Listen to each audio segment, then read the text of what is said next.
What's going on? What's going on, YouTube? Thank you so much for tuning in to another episode of Welcome to Texas Podcast. Thank you so much for all the new subscribers, all the day ones, all the likes, all the comments, all the feedback. Thank you so much. It's greatly appreciated. Thank you so much. It's finally here. I'm about to introduce Warden Wise to the room. Uh, and we go from there.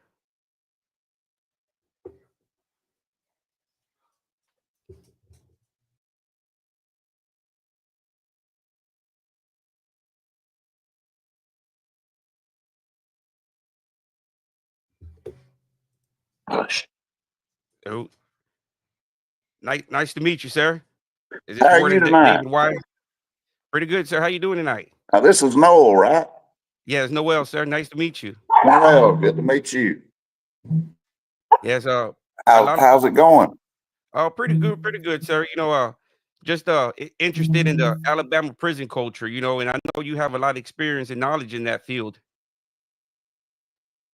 Yeah, somebody was trying to call me and messed up your feed there. No, All no. right, go ask me that again, sir. Oh, just like myself and many others, we're interested in and intrigued by the Alabama prison culture system. There's a lot of stuff going on out there, and people are trying to bring awareness, like myself and many others. And I know you're the man that has a lot of knowledge and expertise in that field. You have Yeah, I don't. For some reason, the volume won't go up on this thing. But anyway, yeah, I spent most of my life, adult life, working for the Alabama Department of Corrections. Of course, I've been retired 15 years now, but and a lot has changed. A lot has changed since I've been retired, and since I worked in the system. I guess I'm biased, but I think it was a much better system back in the day than it is today. It's crumbled, and the main reason it's crumbled is due to a lack of staff to, be there for protection, be there for correction, be there to try to move people forward, and the ones that can get out to get out. But I started my career back in 1983 at St. Clair Correctional Facility. I opened it up as a team of correctional officers, and then of course I moved on to Limestone, where I spent 21 years at Limestone, and I was everything at Limestone. I was a officer, sergeant, lieutenant, captain, deputy warden, and I was even the acting warden for a while. And then I retired at St. Clair. I was a warden at St. Clair when I retired. Yeah, so you see, that's the thing, that you have real extensive knowledge in, man. You spent 20 something years at Limestone. 21. 21. And they've run Limestone. They've started sending the max custody inmates there. When I worked at Limestone, it was a minimum medium facility, even though you did have people there with life sentences, and we did house all the HIV inmates. That's back when they segregated HIV inmates from the general population for protection. And of course, they did that. That's been gone for many years now. I think about 2014, the courts mixed them in there, and so you don't even know if the guy in the cell next to you has got HIV or not, or the guy your cellmate. And then you've got it's just changed a lot.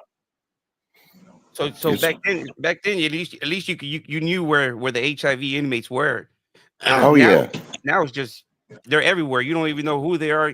Could they be working? No, you've got a certain percentage of the population that has the HIV virus. Of course, they do have those medications now, but those medications are extremely expensive. And I don't know how much the state is putting into giving those medications or what. Exactly. How you doing, young blood? I'm just hanging in here. What's up, Ward? What's up, young Ward? blood? I remember young I'm just blood. taking it easy, man. I know you Good do. deal. Good deal. I'm glad you're on the show. Yeah. It's good to hear you again, man. I'm glad you out of that place and doing good. Oh yeah, man, I'm doing pretty good, Warden. And I'm hanging on in there. I'm just glad to get somebody up on the show, that's gonna represent and tell it like it is. Yeah, well, I don't have no problem telling it like it is. Like I say, I can't say a whole lot for the last 15 years inside, but I keep in touch with people and I talk to people and I talk to inmates in the cell blocks. Y'all got cell phones down there. Hey,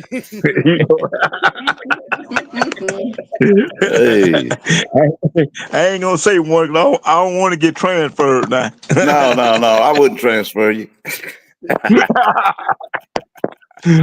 But yeah, what we was speaking on for about the last 4 or 5 weeks about that. Do you remember that documentary about Turned Out in Alabama? I do remember vaguely some of that. I think I watched some of that. Yeah, with that, what was that, Mark Moore or whatever? Yeah, Mark Moore and David Mendenhall. Oh yeah, I remember David Mendenhall. He was a little liar. Good God, he was a liar. That boy was like like, I don't know. I guess I got to watch my language on him. But that boy was kind of like one of them women in a bar that goes around from man to man and stirring up trouble. That's what he Yeah. was like. He was like a penitentiary, for lack of a better term, bitch. Mhm. It is what it is. I mean, we heard. Yeah. I heard. What it is. I heard. I don't know do you remember an inmate called Charles Allen Hips? I vaguely remember him, but I can't say that I remember him right off the top of my head. But I do vaguely remember him.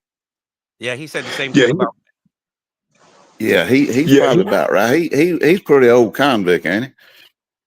yeah. He did like 30 years in all of what. He just come off not long ago. Yeah. Mhm. Okay. But Yeah, he said the same thing about Yeah. old Mendenhall. That he was running from man to man, steering up the stuff, and that's why. oh yeah, that's what he done, man. He loved to stir up the mess, and then he wasn't. Hell, he'd get his ass whooped. He'd get thrown around like a dadgum New Orleans street whore. Yeah, man. Because Hips verified that. I mean, Hips said that that's why he went to lockup, because old Mendenhall came and told him, Mark was doing this with the locker and doing that with the locker, Oh yeah, that was one of his games. He did that. He did that. He come to that office crying to me all the time. I remember back when I was a lieutenant captain. He come to my office crying to me all the time about something. And I got to where, he was like a little redheaded boy. He was like my redheaded stepchild, you don't want to. And that son of a bitch would snitch. He would snitch. Good God, he'd snitch. And then half of what he snitched wasn't the truth. Well, most of it wasn't. So he had some truth to it. He had issues, man. That boy was morally bankrupt, bad. Yeah. But you know what? Unfortunately, a lot of folks in there are. And then again, in there's a lot of good people in there that probably shouldn't even be there, should be given a chance. And then you turn over the other side of the coin. There's people in there, if it's up to me, they'd never let them son of bitches out. Never. Yeah. Yeah. You see what happened to that young guy down there, Warden, that state. Yeah, it was Daniel supposed to Williams. EOS, wasn't he? It was supposed to EOS the next day or something. Yeah, the next day. And then thing about it, he just had I think he had like a small, a non-violent crime. Yeah. Yeah. Yeah, I remember that. Go ahead. I'm sorry. Yeah, and they had the guy that actually was that was doing this to him. They actually found this young cat here on this inmate's bed. So apparently they didn't do a count, or something went wrong. But they didn't account for him or what? Yeah, they didn't.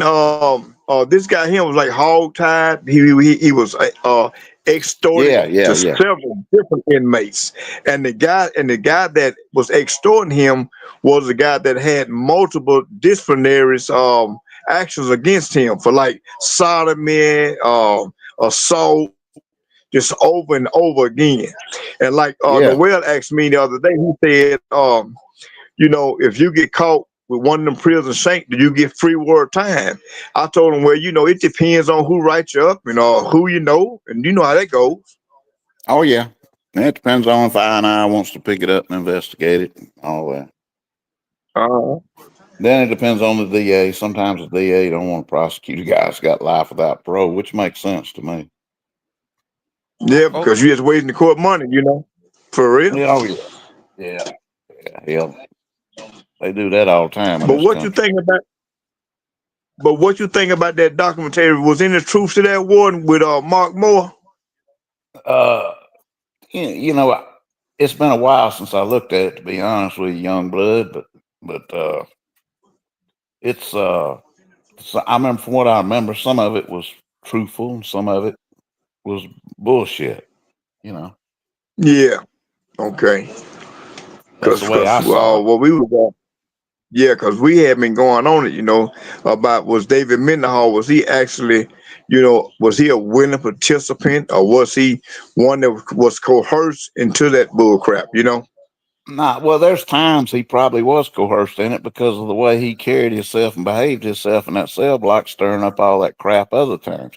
But like I say, he was like that woman in that damn, a woman that likes to go out here and just stir up stuff between men and get them to fighting over and all that crap. That's the kind of dude he was. Yeah.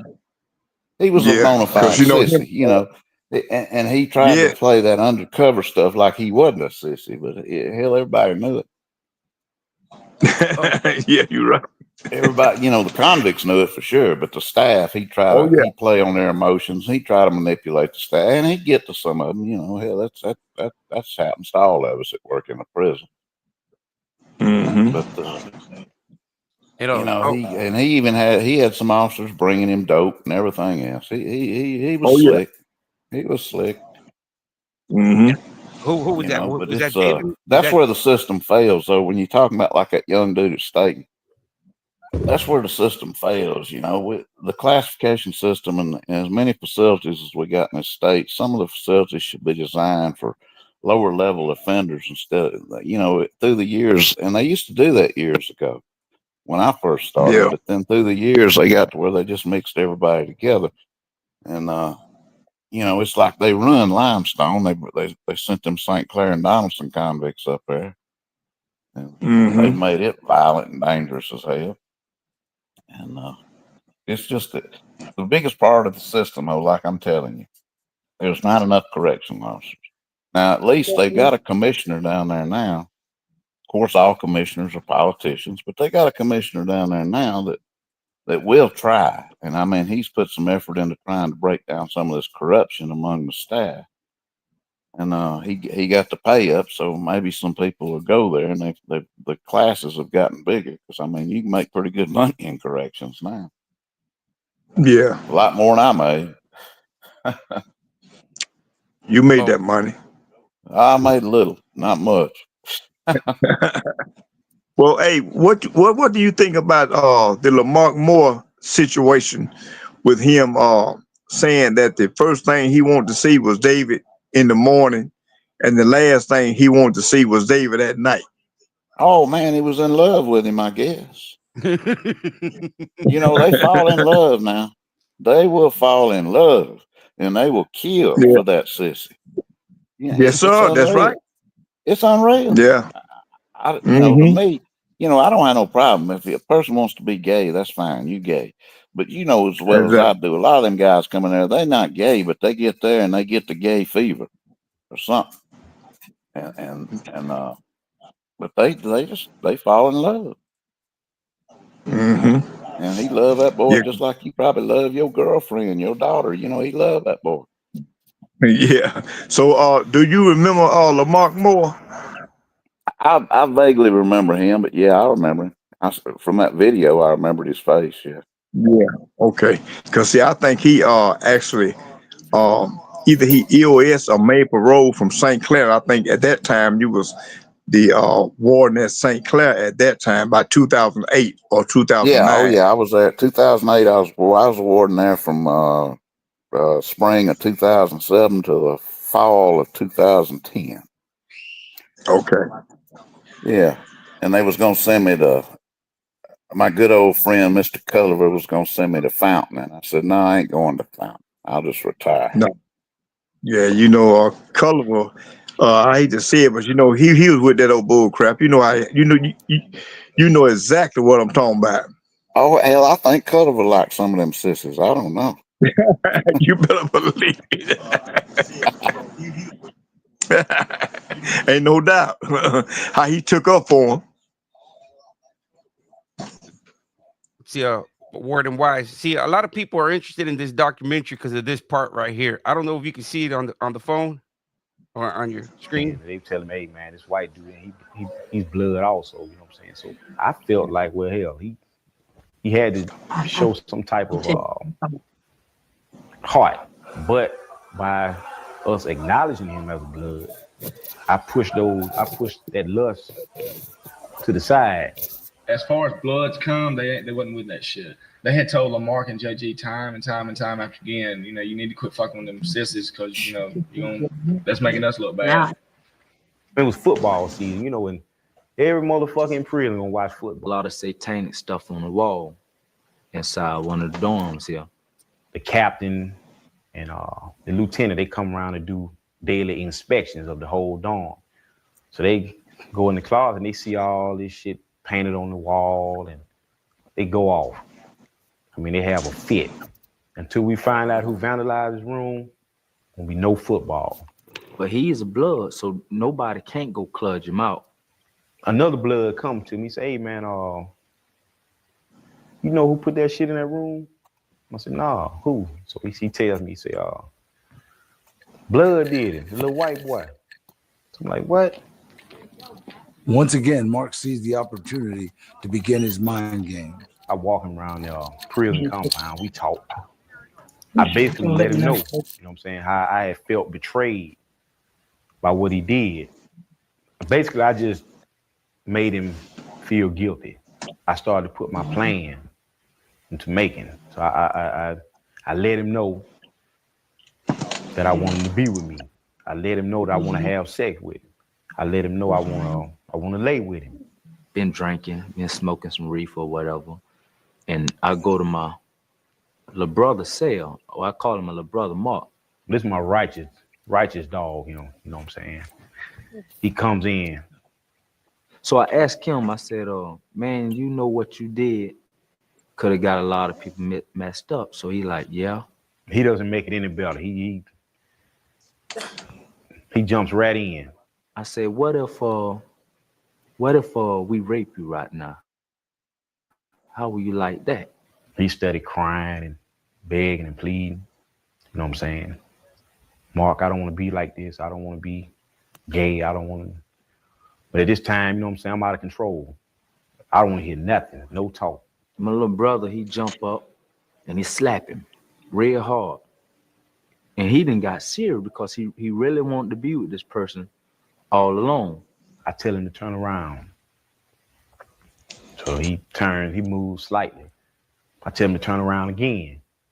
He still doesn't want to turn all the way around. So I said, bitch, if I have to tell you to turn around one more time, I'll break your jaw. So he turns around. Like put his hands against the wall, like spread them like the police will make you spread them. I tell him to take his pants off.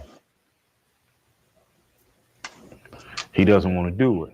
I punch him in the face. You know what I'm saying? I squeeze his ass cheeks. 2 handfuls. He tenses up. So I take my pants off. I mean, he's just sitting here the whole time.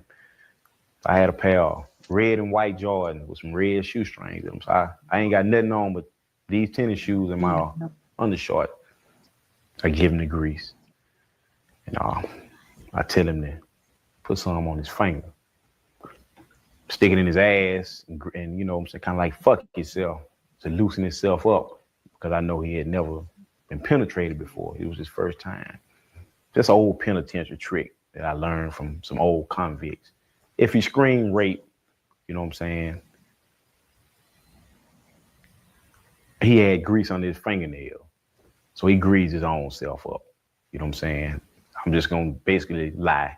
and tell him I've been fucking him. He's been my boy. Hell, they gonna buy it. You know what I'm saying? Hell, I'm gonna go to the extreme and get 4 or 5 other guys that lie and say I've been fucking him too, been taking care of him. He's been my boy. But I said, what if I take this knife and stab it right through your face? I said, will you like that? So he's scared now when he see this knife. You know what I'm saying? They had a knife to my eye and one in my throat right here, my jugular.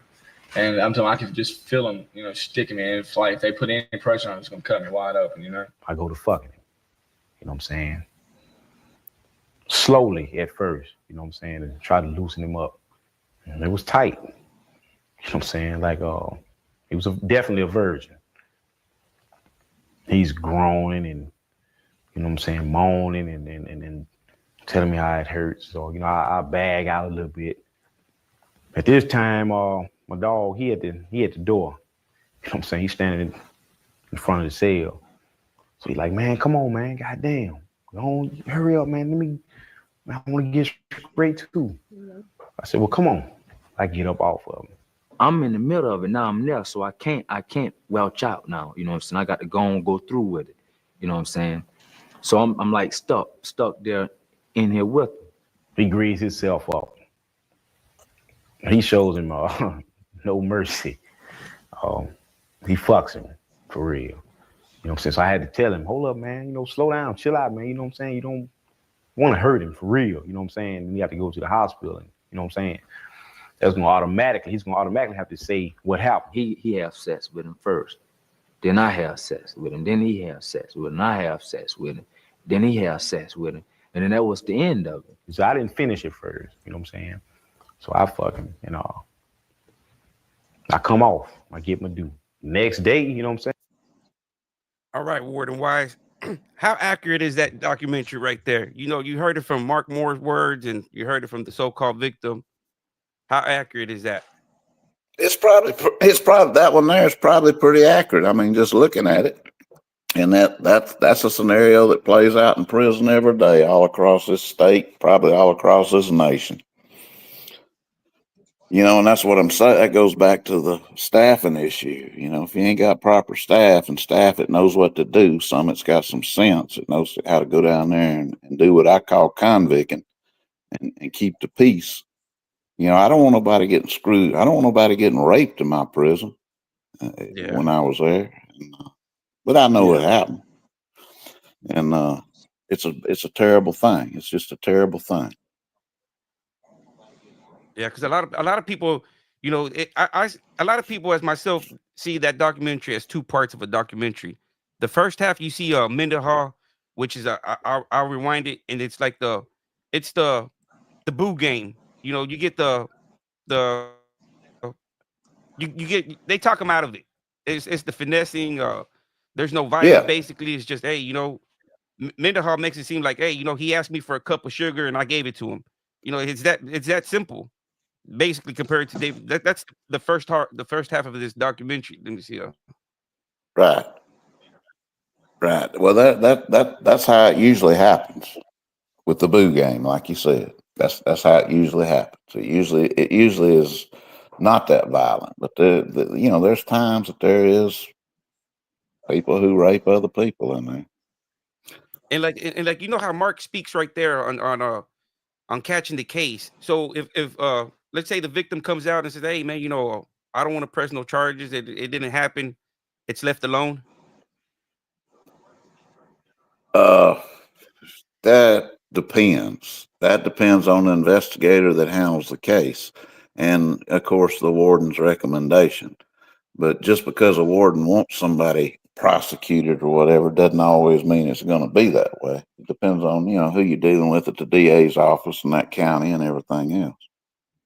Yeah. It's not a clear cut. But one thing he said in that was very true. They're going to say, well, he's already had his butt greased up and he had got grease on his fingernail. And the other guy saying, no, man, I've been having sex with this dude willingly and 9 times out of 10, the officials are going to believe that. So like you said, the old penitentiary trick that the old convicts taught him, that's it. They know the criminal justice system. It's pretty accurate then, huh? I mean, as long as you just that's pretty accurate. Yeah, that's real accurate. implement the victim in the crime, basically saying, hey, he was involved in it. Right. Yeah, I mean, because I don't know how long have you familiar with YouTube, because he came out, he's been on YouTube and he's been denying all this allegations of, of what he was doing. And a lot of people are questioning the second part of the documentary. Like, man, if he's self-admitting to all this type of stuff, you got it on recording. If that type of stuff would have happened out here, that would be looking like a pretty heavy sentence, because you're basically self-admitting. You're putting a weaponry, Oh, that's rape one. Yeah. That's just rape one, plain and simple. And that's That's why a lot of people Class A felony. Yeah, and that's why people are still like, if he's self-admitting all this stuff, how come nothing happened? And people, so if his excuse is like, oh, I never got charged for it. I never, nobody ever said nothing about it. And that happens, and it shouldn't happen. Somebody like that should be prosecuted. I don't care what they got. You got to send a message to the rest of the population that we're not going to tolerate this crap in here. Yeah, because this I'm pretty sure if this would have popped up in like, this is like a self-admitting guy going in there and saying, hey, I did this. You basically don't, at that point, you don't even need the victim no more, right? No, that's true. Very true. I mean, but it's about, you want your population to run along and be, you don't want them killing each other and stabbing each other. And that was my biggest concern as a warden. I know that you're going to smoke dope. I know you're going to have cell phones. I know you're going to do all that shit in there. And that don't bother me that much until it leads to violence. And then when you start talking violence or escape, well, then you get my attention. Because a lot of people, they're questioning about the documentary, but they got to remember that documentary, I think you were maybe at the end of your retirement or close to your retirement. That I don't even think were you able? Did they even show you a final, product of the documentary and said, hey, do you want to review it? No. When was that documentary made?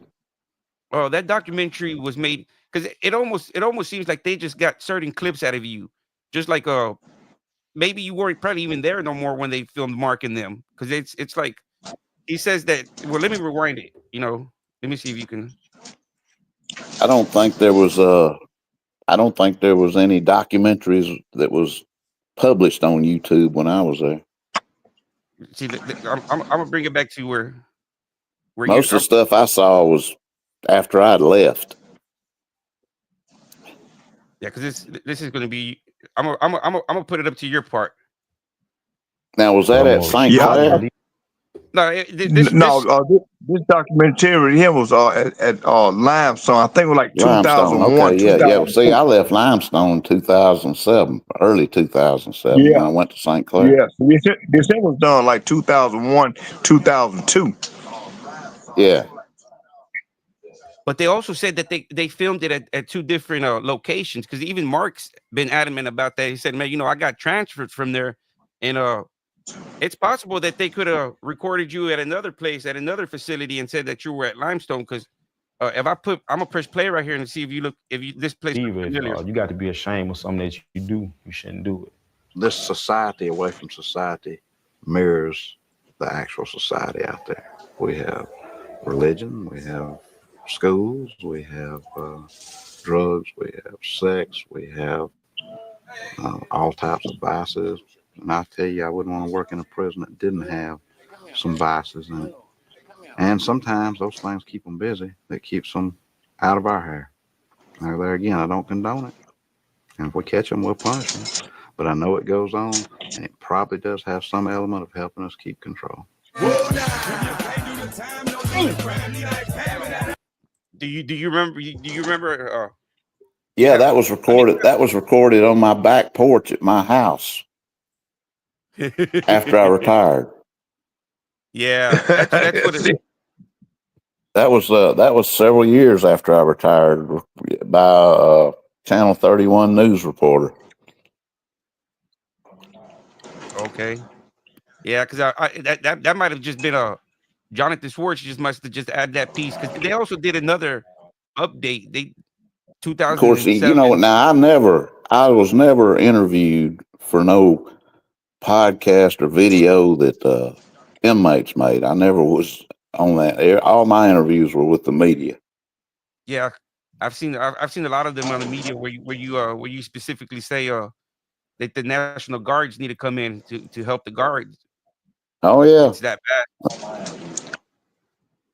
yeah. I still, I'm real concerned about the low level of staff, and of course, hopefully with this pay thing, it'll beef up. But it takes time because it takes 12 weeks to train a correctional officer. Then it takes another year of him working inside to know what jail he's doing or she. Yeah, and also is The prison pop. the new guards that are coming in are they underqualified or overqualified or just not? Well, you get all types, and that's what I'm saying. There needs to be more psychological testing of these people before they let them go to work. Because some of these people you hire, I mean, most of the people are damn good people. They care about justice. They care about doing right. But that 20%, they come in there with a bully attitude. They start more trouble than they stop. Some of them get corrupt, start bringing in the dope, selling the cell phones, all that, putting everybody at danger when you do that. Because you can't, if you've got that type of relationship with the inmates, then who knows what you're going to do. And some of those people, no, they're not qualified to be there. And we just have to do a better job of vetting these people. And that takes good lieutenants and sergeants that are in the the recruiting part and that are in the evaluation part for the job itself. And I really don't care if the guy was in trouble when he was 14 years old. I need to know what's his mind like today. Exactly. What is he doing today? I need somebody, a good correctional officer. He got a little convict in him. He might have grew up in them rough streets like I did. Oh yeah. I was in the gang. I did things that I shouldn't have done. I did things that I could have gone to prison for myself when I was young. But, fortunately I was smart enough not to get caught. Yeah. Excuse me. Did you ever watch that documentary, Warden? Did you ever watch? I have seen bits and pieces of it. Like I said, it's been a while. It's just been a while. Yeah, because like right here, you can hear Mendenhall. Population is black, 15% white. Most of the victims tend to be white. Mindy started as a prison boy. The game is in the penitentiary, a set of rules dealing with homosexual activity.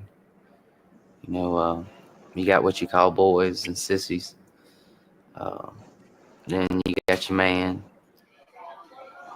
Your man, the penitentiary daddy, the sissy, the reigning queens, the boys, punks, turnout errand runners. I was looked at to be turned out, what they call fresh meat. I've had knives pulled on me.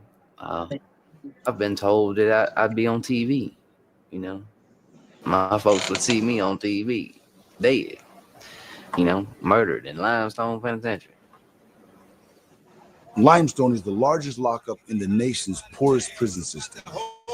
Lonely nights I spent taking penitentiary chances trying to get up the rear. Our relationship like drugs better be smart, don't start. 98% of the inmate population is dirt poor. So there's no such thing as pleasures in prison. Sure, I might be able to eat me a hamburger once a week if I know the right people. But that's nothing. That's nothing compared to sleeping up under air conditioning. That's nothing compared to watching the NBA Finals on a widescreen TV. This is a world within a world. You got everything under the sun here. You got homosexuality, run rampant. You got gambling. You got gangs. You got everything. My name, dipping holes in my game. A place called Mobile, Alabama is the state that I claim. Where the niggas back still. Junk food and toiletries from the commissary serve as legal tender in prison. Cash money is illegal. and any item not purchased from the prison store is contraband. So bags of instant coffee and candy are the money in the underground economy.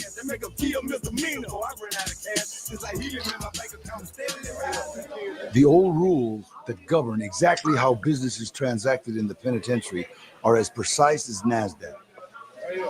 The hustling part is because people don't have any money. This is how the game works. I ain't got no means of money. I got a box full of candy back there. Cookies, zuzus, and wham-whams is what they call it.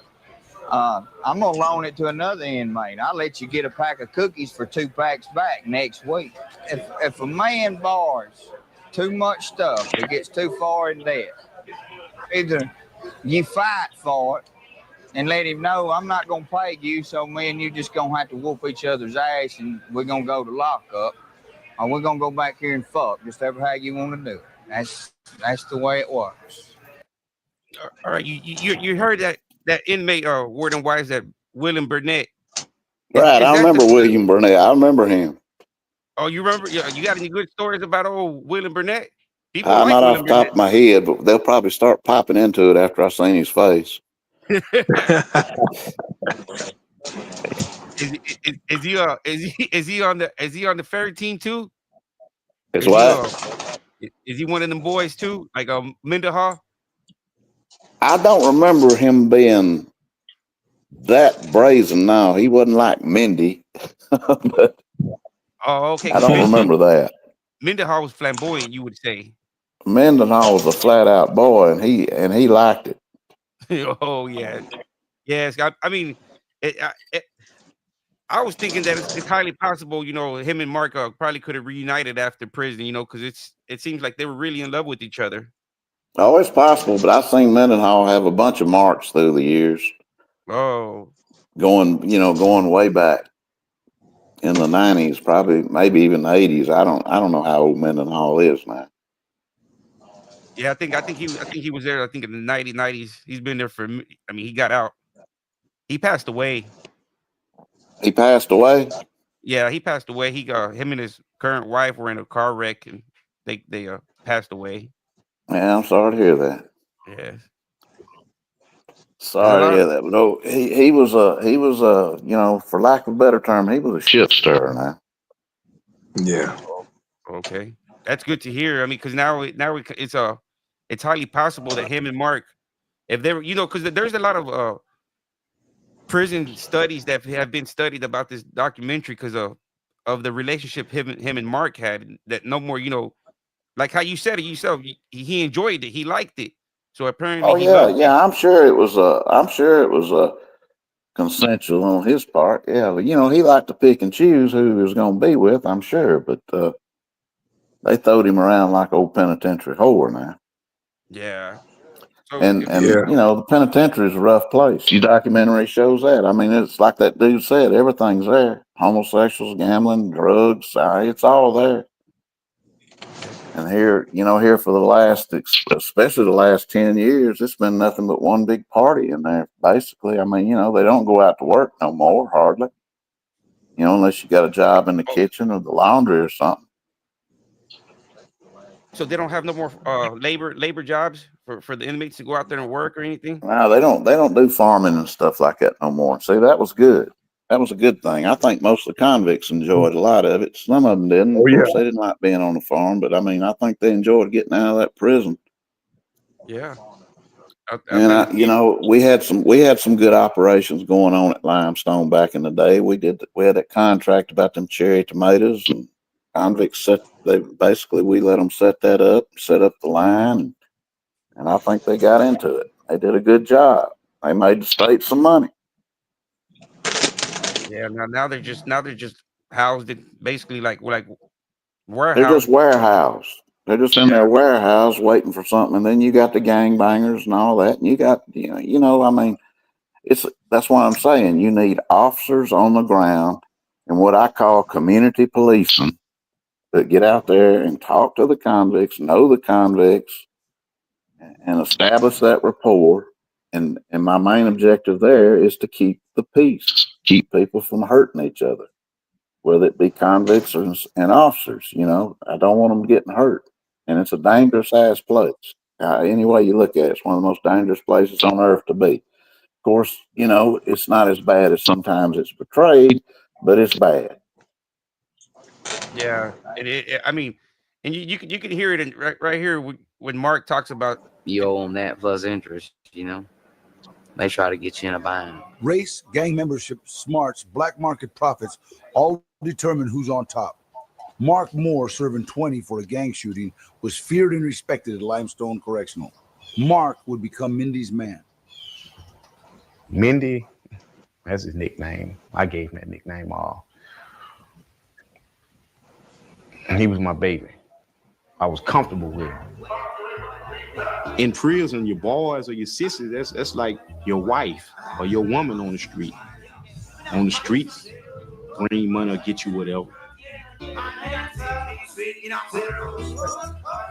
In prison, the more coffee you have, the more cigarettes and bullshit you have, it gets you what you want. I told this freak I got a buffet at my suite. She said for real. I say I promise all the beats you can eat. You know me. My enemies, my family gonna get fed. Bread and water ain't enough. We want some bacon and eggs. You know I put a hit out of my friend by my ear. Never come back real. I'ma kill him again. You know. As far as me being ashamed or having a complex about it. and another thing, Warden Wise, a lot of people were questioning, are like, how common was that for guards to see inmates in their so-called humps laying with other inmates? Was that a common occurrence, or was that frowned upon by the guard? Well, most of them, it was frowned upon, but some I couldn't tell you, and some are even too scared to go up and confront them. And it's certainly nothing that's condoned, you know. But when you hadn't got the officers to patrol the dorms and do things, I'm sure it happens every day. But yeah, to answer your question, most of them would break it up. Some of them would write them up, you know. And as far as when they write them up, you know, because like that guy that did that to the Daniel Williams, he had cases written up, but no disciplinary. Like, do those just get thrown away, or they just don't? You mean like he was written like a citation instead of a disciplinary? Yeah, like there's something documented that he got caught with with 6 knives, but no disciplinary. Yeah, well, that you know, it happens. I mean, it's just like the police officer on the street. You know, the correctional officer's got discretion.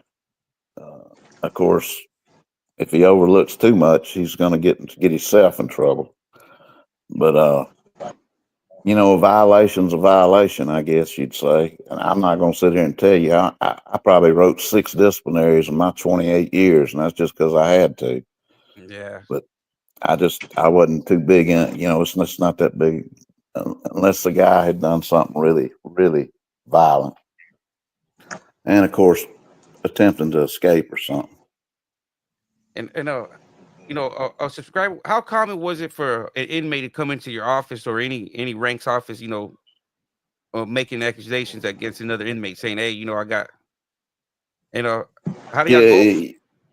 You know, it's a code of silence. It was rare. I mean, I had a lot of them that would talk to me, and I'm sure other supervisors did too. But it was rare. Then sometimes a supervisor gets so hardened and wore out by the job, they get to where they just don't give a fuck. You know, give a shit. Yeah. Sadly to And say, that's bad. When you get in that situation, it's time to retire and move on, you know, because we're talking about safety. And those inmates are your public. And you're talking about public safety in that penitentiary. You got to keep them safe as you can. Make sure the environment's clean, safe, orderly. Because if you ain't got order, you ain't got shit. And another thing about, what about the people that self-expose? They don't like, they don't write them up free world cases for like exposing themselves to public, to like to guards or No, free world cases, no. But now, usually those female correctional officers, who that usually happens to, because they call it gunning them down, and you know, which is sick to me. That's just sick. But They would write them up. Now, I had a whole, and some of those disciplinaries, that goes back to the other spectrum I was talking about, the quality of officers you get. Some of those females in there just got obsessed with it, and that's all they focused on, and that's not good.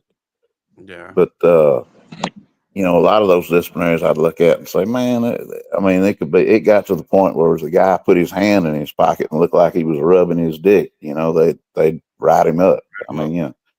But now a guy that outright exposes himself, yeah, he's supposed to be wrote up. But no, you can't get no district attorney to prosecute that. That won't happen. Not in the penitentiary. Okay. Because Mark's out here. He's adamant that he's a self-proclaimed gunner. He got 9 cases, and he's trying to fess up to all that except the documentary. He's saying that documentary has no value. That it was scripted, and I don't know if you ever met Jonathan Schwartz. Jonathan Schwartz, he came out and did an interview, and he basically called Mark a serial rapist to his face, not to his face, but on the interview, and said, Mark, and as far as Mark's the type guy I'm talking about. That he's one of those that shouldn't ever be let out. Because he does it in there, he's going to do it on the street. You know how the sex crime thing works. Them guys that get into that sex stuff and them sex crimes, 9 times out of 10, they can't quit. It's just as bad as an alcoholic drinking booze, Yeah, I mean, especially when you're self-admitted, like you heard him on the documentary, and then he's out here, self-admitting that him and another dude would go on missions and go gunning the officers, the females. Oh yeah. I've seen them. I've locked them up. I've seen them. I know exactly what you're talking about. And all that's true. That's true as it can be. Yeah, and a lot of people, I mean, them same characters that are doing those type of activities of self-exposing, them are the same ones that are out there playing with the boys out there and indulging in those type of activities. Exactly. And you just don't want that guy out of prison out here around your children. Exactly. I'm just telling you, we're all given, we was all taught right from wrong. Most of us was when we was young. And, you're supposed to have a little moral responsibility. If you believe in God or some other higher power, you're supposed to have some decency about you. We're supposed to all live together and love one another in this whole situation. What does violence get anybody? And why would you want to, you want to have sex with, I prefer women, but you want to have sex with somebody. You want to have sex with somebody. I mean, why would you not want it to be consensual? And why would you not want it to be loving instead of some violent, gross act, Yes. And I think that's what makes the Mendenhall and Mark situation so interesting, because they at first it started into a violent and aggressive, and then all of a sudden they fell into each other's arms where they're constantly loving each other, and it's like, that's rare that the victim falls in love with the abuser. No, that it happens though. It happens. Yeah, especially in that type and then of I environment. still have my doubts if Mendenhall hadn't been with him before. I don't know. But Yeah. I couldn't, just going by that video, it's very, he's probably telling it about like it is. And then that Mendenhall and him probably did fall in love with each other. Yeah, because I mean, the way that, I mean, I'm gonna pray a little bit more for you can see what they say. I don't. Because I'm a strong believer, if you got to be ashamed of something that you do, you shouldn't do it. This society away from society mirrors the actual society out there. We have religion, we have schools, we have drugs, we have sex, we have all types of vices. And I tell you, I wouldn't want to work in a prison that didn't have some vices in it. And sometimes those things keep them busy. That keeps them out of our hair. Now, there again, I don't condone it. And if we catch them, we'll punish them. But I know it goes on, and it probably does have some element of helping us keep control.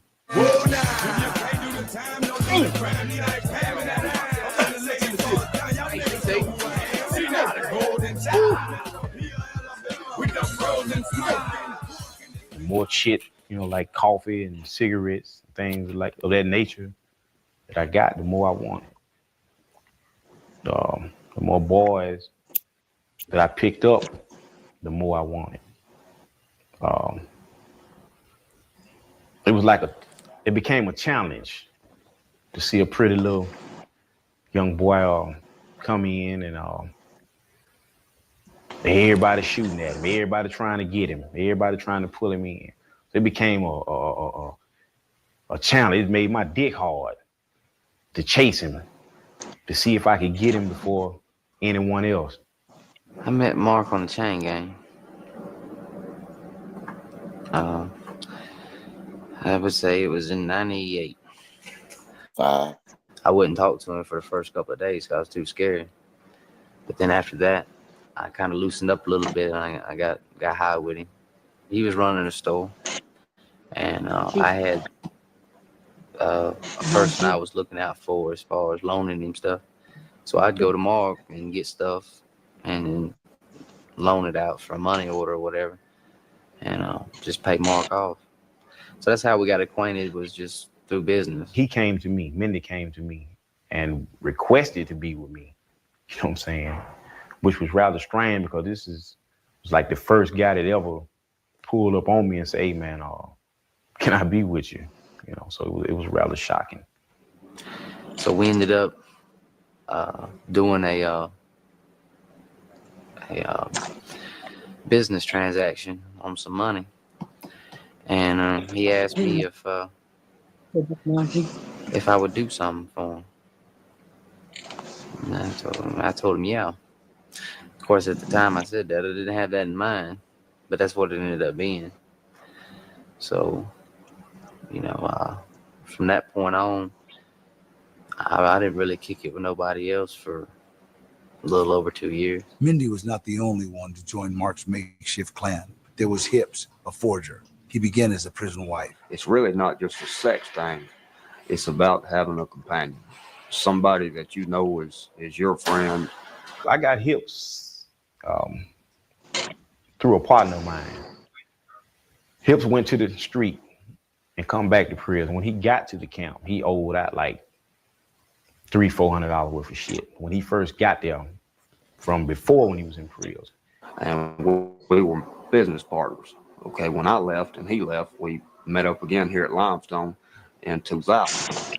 Okay, and it was the same scenario. Mark had a boy. You know, Warden Wise, how familiar are you aware of the so-called family? You know, because this documentary is based off a family. I guess Mark is the hierarchy, you know, taking the man role, and JG is his I guess partner in crime. And were you aware of this type of, you know, behavior of this prison family environment? You know, that's pretty common sometimes. It's more common among female inmates at Tutwiler than it is the male inmates, but it's common among the male inmates too. They'll have a little family, you know. And then, of course, usually the family means some kind of crime that they got going on. But yeah, it's pretty routine. It was pretty routine. He kind of interested me. He brought up the chain gang. That's where I had most of my dealings with Mendenhall back when I was a captain. We was running that chain. That's where I remember Mark from, the chain gang. Okay. I mean, I'm pretty sure the more you start going, I mean, the more you watch the documentary, the more the names and the face start popping up. Oh yeah, they come back to me then. Yeah, it's like I say, gentlemen, it's been a while. yes.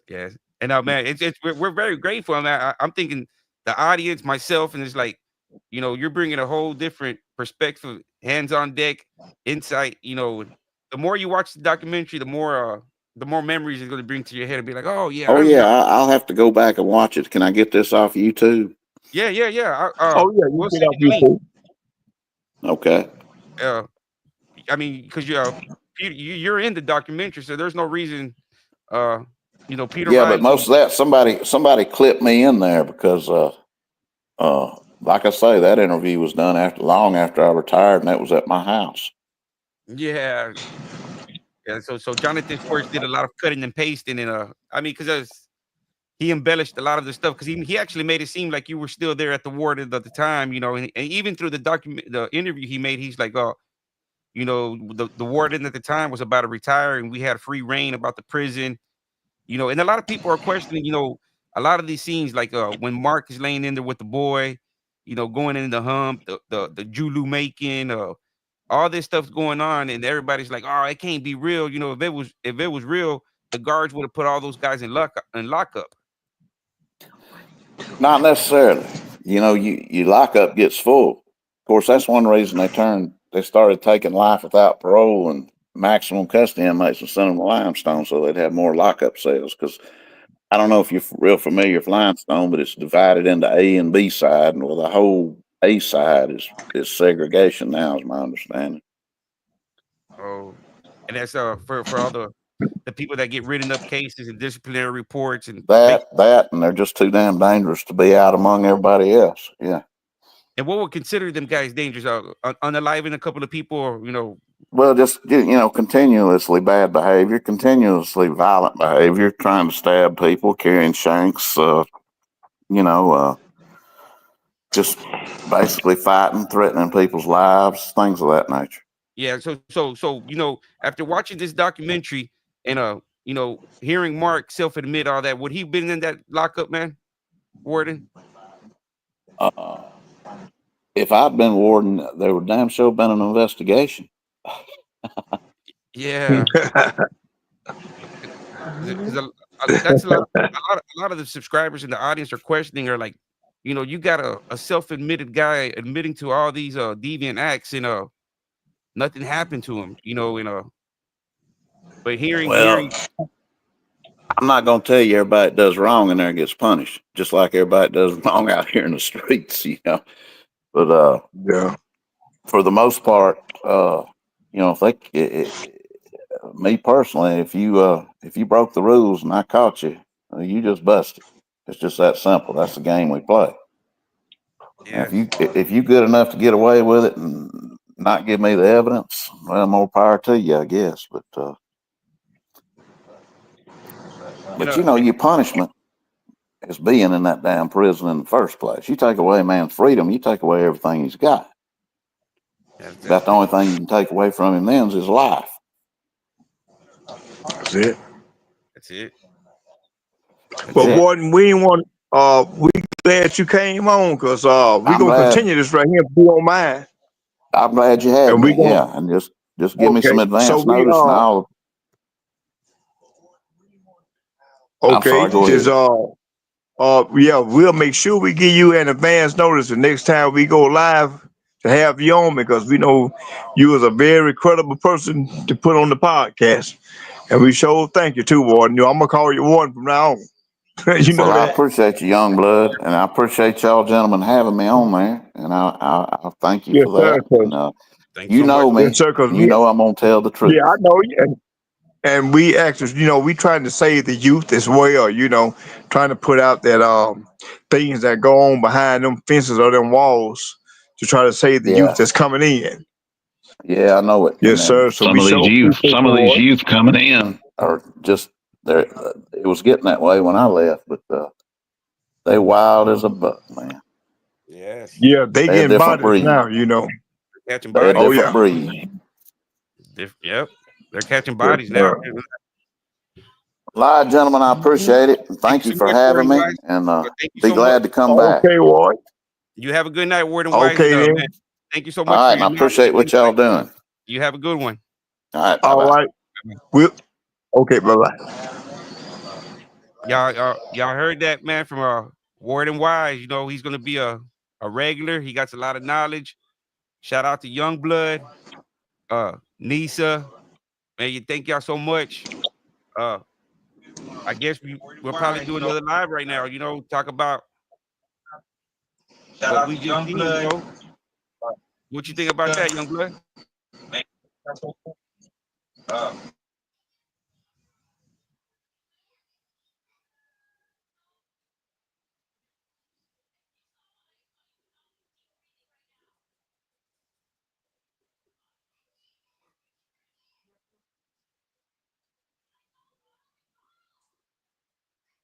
We'll be back here in a little bit, man. Thank y'all, everybody, for tuning in.